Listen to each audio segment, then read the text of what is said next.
بسم الله الرحمن الرحيم والفجر وليال عشر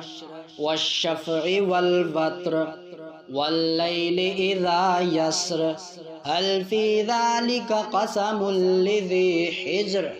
ألم تر كيف فعل ربك بعاد إرم ذات العماد التي لم يخلق مثلها في البلاد وثمود الذين جابوا الصخر بالواد وفرعون ذي الأوتاد الذين طغوا في البلاد فأكثروا فيها الفساد فصب عليهم ربك سوط عذاب إن ربك لبالمرصاد فأما الإنسان إذا ما ابتلاه ربه فأكرمه ونعمه فيقول ربي أكرمن وأما إذا ما ابتلاه فقدر عليه رزقه فيقول ربي أهانن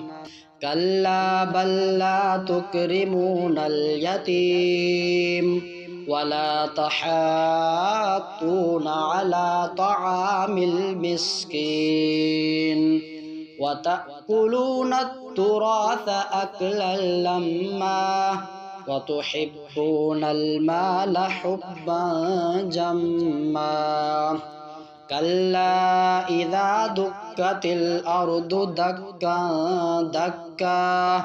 وجاء ربك والملك صفا صفا